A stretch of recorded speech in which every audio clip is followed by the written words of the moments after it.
Bernard Werber, ce n'est donc pas un livre que vous venez nous présenter ce matin, mais un spectacle. Vie, V comme voyage, I comme intérieur, E comme expérimental. La tournée commencera le 10 octobre à Amiens. Il y aura ensuite une quinzaine de dates. Vous passerez par Paris, à l'Olympia le 20 décembre.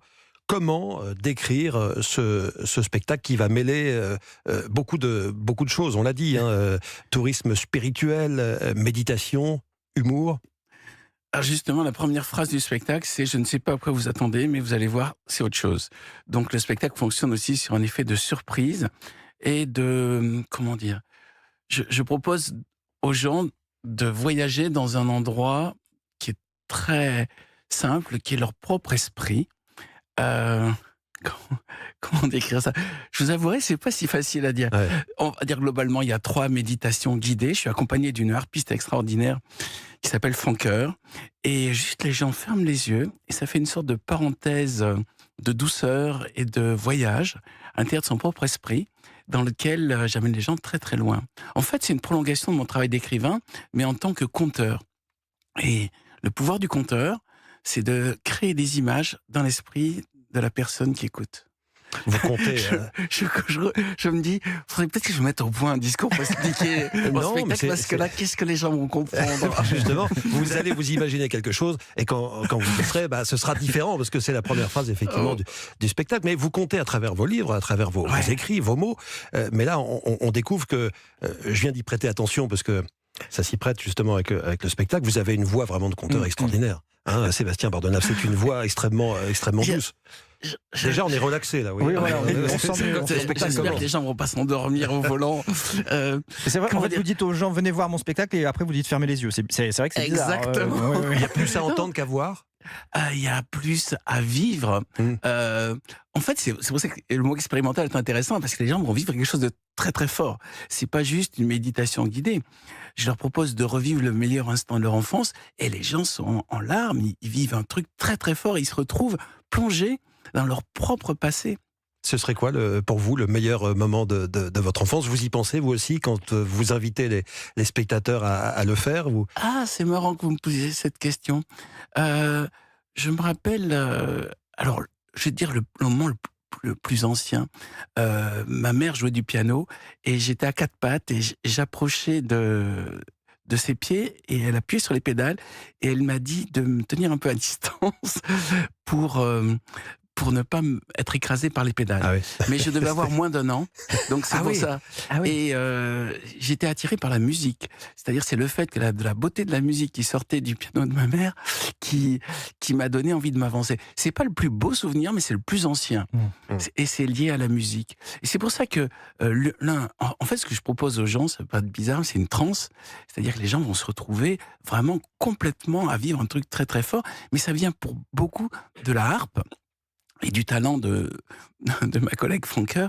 Il y a des images à l'écran, il y a des lumières, il y a tout un truc. Je propose aux gens de faire de la gymnastique, je propose aux gens de chanter. C'est interactif, c'est très interactif. Et puis les gens, quand ils vivent des trucs très forts, après j'arrive avec le micro et je leur propose de raconter le truc. Et j'adapte le spectacle, c'est pour ça que c'est vraiment un spectacle vivant. En général, j'essaie de sentir à quel point la salle s'amuse, et je règle la longueur du spectacle. Donc le spectacle, il est entre 1h45 et parfois 2h30. Mais 2h30, il y a un moment où ils en veulent tellement encore que j'en rajoute un peu. Et c'est surprenant. C'est-à-dire, ce qui est surprenant, c'est que c'est pas du théâtre, c'est pas de la musique, c'est pas un stand-up, c'est une expérience de plonger dans son propre esprit. Mais est-ce que ça fonctionne avec tout le monde? Parce que c'est vrai qu'on parle méditation, hypnose, ça n'a pas grand-chose à voir, encore que. Et est-ce que, moi, j'ai jamais été hypnotisé, mais est-ce que le fait de, quand vous parlez, vous dites des choses, ça fait pleurer parce qu'on parle de l'enfance? Est-ce que tout le monde est sensible à ça? Est-ce que non, pas du tout. Mais dès le début du spectacle, j'ai dit, ça ne marchera que sur les gens qui ont envie que ça marche. Ah oui, d'accord. Voilà, oui. Et je leur dis aussi, même sur l'aspect hypnose, puisque il y a un petit lien avec l'hypnose, mais pour moi, l'hypnose, c'est on descend de 10, et moi, ce que je propose, c'est une descente de 5. Donc, on est à mi-chemin entre la méditation et l'hypnose. C'est-à-dire que les gens gardent leur libre arbitre et ils peuvent faire ce qu'ils veulent. Mais ce que je leur dis, c'est que, en fait, ça ne marchera pas sur les gens qui ne savent pas se détendre. Donc je leur dis, je vais vous proposer des tas de moyens de détendre, y compris la musique, et après vous serez prêts à oublier vos emmerdes de la journée, à oublier vos problèmes professionnels, vos problèmes de santé, vos problèmes familiaux, pour tout d'un coup partir dans votre propre passé, mais aussi sur votre île personnelle. Et puis le clou du spectacle, c'est quand je propose aux gens, pour ceux qui en ont envie et ceux qui en sont capables, de revenir dans leur vie antérieure. Et là, les récits qui sortent des vies antérieures sont complètement dingues, parce qu'ils sont extrêmement précis, ils sont dans le détail. C'est comme une sorte de rêve éveillé. Et les gens sont surpris eux-mêmes d'entendre les récits des autres personnes, parce qu'ils se disent, attends, est-ce que la personne a vraiment vécu un truc comme ça? Et c'est des vies normales de gens normaux. Et ils se retrouvent pas dans Napoléon, César, ils se retrouvent juste le plus souvent en train d'aller chercher de l'eau au puits, ou en train de discuter avec des enfants, en train de manger. C'est des scènes normales de la vie normale. Faut voir que dans le passé, il n'y avait pas de télé, les gens voyageaient pratiquement pas, donc c'est des vies extrêmement banales, mais par contre, ça racontait en détail. Et je ne dirais même pas que moi j'y crois. Ce que je vois, c'est que je fais l'expérience et je vois que les gens le vivent, et ils le vivent à fond. Mais pour moi, c'est le travail de conteur, c'est une prolongation de mon travail de conteur. C'est-à-dire que quand je fais un livre, je ne sais pas si les gens vont rire, pleurer, même je ne sais même pas s'ils vont aller au bout du livre. Tandis que là, en direct, je les vois, ils vivent un truc ils vivent un film. En fait, ce que je propose aux gens, c'est de créer un film dans leur tête, de le vivre, et après, d'en tirer une expérience, parce que parfois dans leur vie antérieure, ils ont des informations qui les aident dans leur vie présente. Mais l'ensemble met les gens, je crois, dans un endroit inattendu. Et c'est pour ça que je dis, vous ne savez pas à quoi vous attendez, vous allez voir, c'est autre chose. Ça sera, oui. C'est une expérience de voyage à l'intérieur de leur propre inconscient, et ils découvrent dans leur propre inconscient, il y a des trucs complètement fabuleux, il y a des trésors. Et vous avez même dit qu'il y aura de la gymnastique. On va vous demander s'il faut venir habillé en jogging ou pas, hein, pour pouvoir la faire d'une manière plus Non, mais plus il vaut mieux manger après. Petit conseil pour aller voir le spectacle Vie. On continue d'en parler jusqu'à 11h sur Europe 1. On va faire votre portrait sonore dans un instant. On va écouter des chansons, des archives, des sons qui, a priori, vont faire écho à votre parcours. On va notamment écouter une chanson que vous avez apparemment très souvent écoutée lorsque vous avez écrit votre premier grand roman que tout le monde a lu, hein, parce qu'il a été vendu à des millions et des millions et des millions d'exemplaires. J'ai plus les chiffres sous les yeux, mais 35 millions d'exemplaires en France, dans le monde. C'est hallucinant. C'est hallucinant. On en parle dans un instant avec Bernard Werber. Europe 1. 10h-13h. Le club de l'été. Julien Pichenet. Avec notre invité Bernard Werber qui vient nous présenter ce spectacle qui tournera à partir du mois d'octobre dans toute la France et notamment à Paris. Ce sera sur la scène de l'Olympia. Ah oui, ça c'est vraiment... Juste avant Noël, le 20 décembre, vous allez faire l'Olympia, Bernard Werber. Oui, pour moi c'est vraiment l'apothéose, parce que l'Olympia c'est une salle mythique. C'est un endroit où il y a quand même les plus grands artistes qui sont venus. Et je l'ai déjà fait l'année dernière. L'année dernière, parce que le spectacle, il tourne quand même depuis 4 ans, mais il n'a pas arrêté de s'améliorer. Là, il a une version encore plus affinée. L'Olympia, ce qui se passe, c'est que l'endroit respire de l'énergie de tous les gens qui sont venus ici. Je suis pas du tout mystique, je suis pas du tout même croyant, mais je suis dans l'expérimentation. Et quand j'avais fait la première fois à l'Olympia, j'ai senti qu'il y a quelque chose qui se passe de magique dans la salle. Et quand la salle est remplie et que tout le monde se met à chanter, comme je propose ce que je propose à un moment, à tout le monde crée une sorte de chorale, je peux vous dire que ça résonne. Et il y a un truc magique qui se passe. J'aime bien cette notion d'égrégore, c'est-à-dire on forme une sorte de bulle d'esprit de tous les gens qui sont là, et qui se met à vibrer, et qui nourrit les gens, et en même temps, les gens nourrissent cette énergie, et cette énergie les nourrit en retour. Oui, voilà, ça va paraître très très bizarre. Ce que je raconte. Dans ce spectacle Vie, vous nous l'avez dit tout à l'heure, vous invitez les spectateurs à se replonger dans leurs souvenirs d'enfance. Le vôtre, l'un de vos plus vieux souvenirs, un souvenir de piano avec votre maman. Vous auriez peut-être pu aussi dire ce souvenir. J'ai envie de vous poser la question. Et vous, c'est quoi votre plus ancien souvenir d'enfance? C'est forcément un souvenir à table. Moi, qui apparemment ne pense qu'à manger, d'après les dires des uns et des autres, ce sont des sensations effectivement très anciennes, sans doute liées effectivement à des sensations maternelles. Avec précis oui, plein. Mais pas. Alors là, vous m'étonnez beaucoup, parce qu'un souvenir à 1 an, Oui, normalement, ça, on dit que c'est à partir de 3 ans. Je sais, je sais. Ouais. Mais Moi, ce sont des images, un voyage en train de nuit, peut-être un vieux voyage, un très très doux souvenir. C'est la première fois que je prenais un train de nuit pour aller en Bretagne en vacances, Ah ouais. du côté de Bénodet au tout début des années 80, et ça m'a beaucoup marqué. J'étais avec ma maman et ma grand-mère, donc un côté très réconfortant avec le côté train de nuit, les décors qui défilent, etc. Une expérience un peu nouvelle, et je repense souvent à ce moment qui est un tout petit fait anodin, hein, mais quand c'est un vieux souvenir, ça prend une dimension peut-être Et autre. vous Donc je me serais replongé peut-être là-dedans. Moi, c'est avant 3 ans, je vois un escalier en bois et j'écoute un disque sur un petit électrophone, une sorte de manche-disque, machin, et c'est Casimir. Ah bon ? Et dans une histoire de Casimir, où à un moment donné, le Casimir, il y a un autre monstre. En fait, c'est Casimir qui se déguise, et il y a quand même une musique très inquiétante, que ça, machin. Et je me souviens d'être un petit peu Casimir, qui est avec une histoire qui fait un peu peur, et donc je me souviens de ces sensations-là. Ouais. Tout à l'heure, je vous disais qu'il y a des gens qui pleurent, mais en général, ils pleurent parce qu'ils revoient des gens qui sont perdus, Oui. notamment Oui. les grands-parents. Oui, bien sûr. oui. Et quand ils revoient la scène, ils voient que ces gens étaient vivants, ils les entendent parler, et c'est ça qui provoque l'émotion. Ouais. Et c'est tout simple. La psychanalyse propose de revoir ses traumatismes d'enfance. Moi, je propose de voir les trucs hyper sympas de son enfance, et c'est très efficace pour avoir un sourire. On Parce que je pleure, vois- on pleure d'émotion, Oui, évidemment. et puis, hein. les gens, durant tout le spectacle, ont un sourire. C'est-à-dire, c'est surtout pas fait pour une prise de pouvoir comme l'hypnose, souvent l'hypnotiseur le font.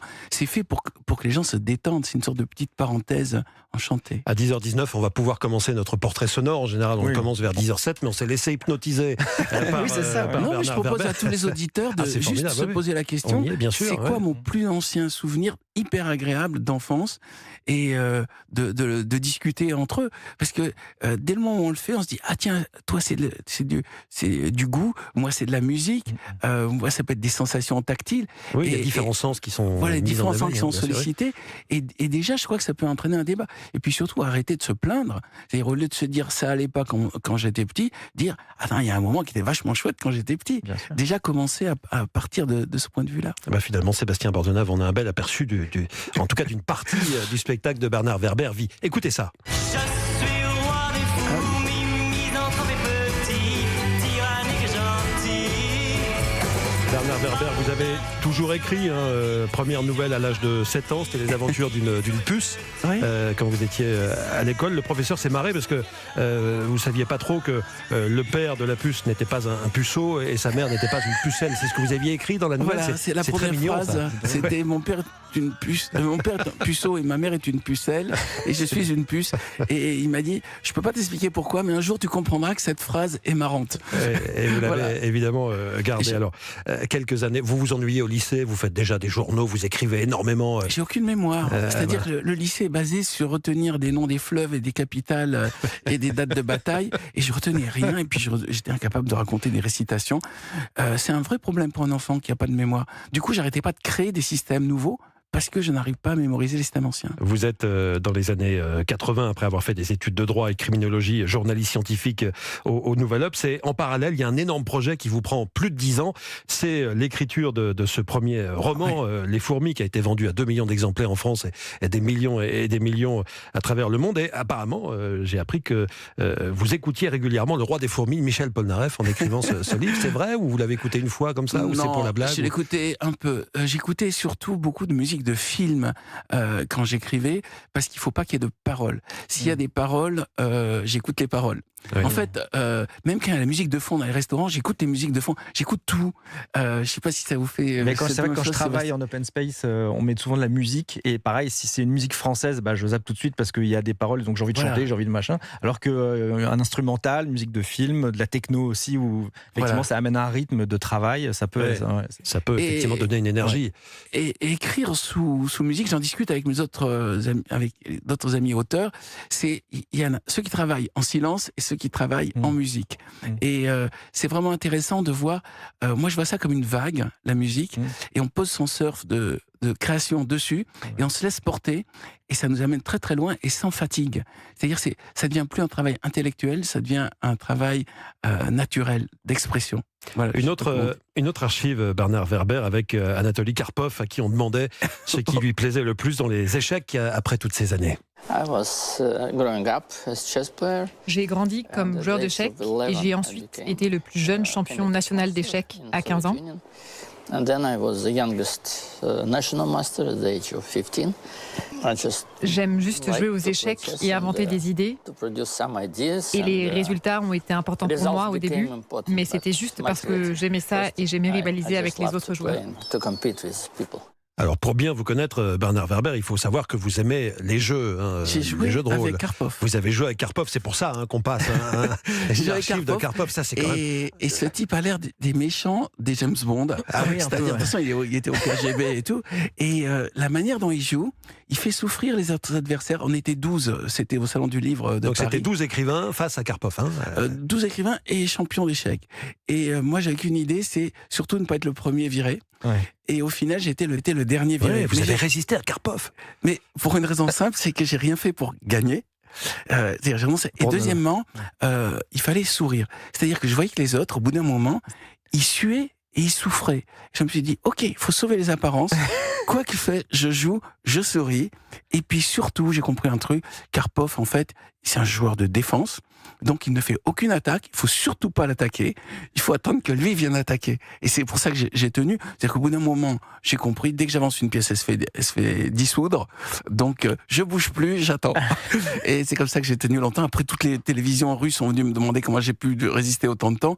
Bah, c'est simple, en faisant rien et en renonçant à gagner, on tient plus longtemps. Ça reste une expérience évidemment incroyable. Karpov, Kasparov, ces grands duels dans les années 80. qui avaient fait... Je pense qu'Asparov est plus gentil. Ouais, oui. Karpov, il y avait une sorte Le de... nom déjà fait un petit peu peur. Non, pour mais moi, mais la manière Karpov, dont il joue, je sais pas, pour les joueurs d'échecs, il y a quand même une psychologie qui transmet et il joue méchant. Il joue méchant avec l'envie d'humilier l'autre. Alors que Kasparov, je pense, est plus sportif. Autre expérience, tiens, on parle d'expérience, jouer aux échecs contre Karpov, ça c'est fait. Les traîtres aussi, ça c'est fait.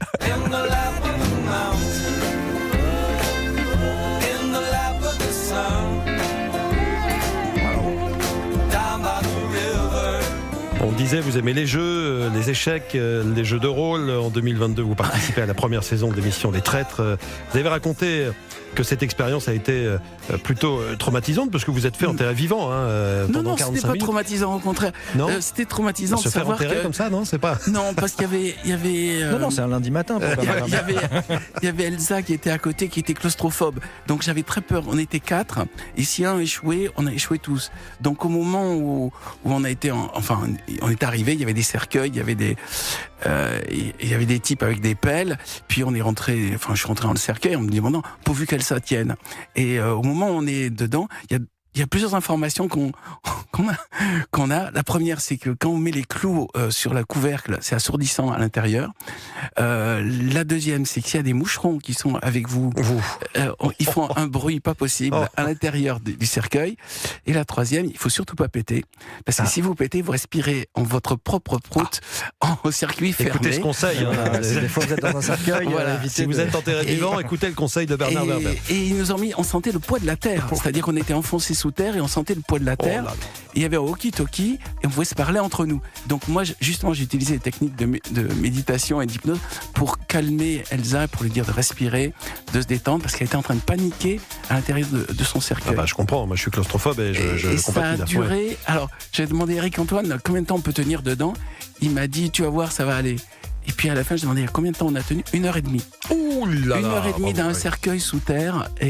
Mais tout le temps, vous savez, vous pouvez supporter une épreuve si vous dites qu'il y a quelqu'un à côté Qui fait la même chose. Non, Ouais. qu'il souffre plus que vous. Ah, encore plus et qu'il que vous, faut oui. aider. Ah oui. Donc si vous devez aider quelqu'un, ça devient insupportable. Oui, oui, ça... J'ai jamais eu. Non, j'ai pas du tout été traumatisé. Ah bon Au contraire, j'étais très fier. On va le faire avec vous, là, cette fois-ci, puisque vous l'avez pas fait. C'est vrai que ça fait penser à ce film Buried, avec un homme qui est Ah ouais, enterré c'est vivant et qui terrible. doit passer des coups de fil pour essayer de s'en sortir, alors qu'il J'ai n'a plus tellement beaucoup de batterie. souhaité que le film termine bien. Bah oui, mais non, en fait, on va pas le dire pour ceux qui l'ont pas vu, mais Ouais. c'était la musique du film qu'on a entendu juste avant. Tiens,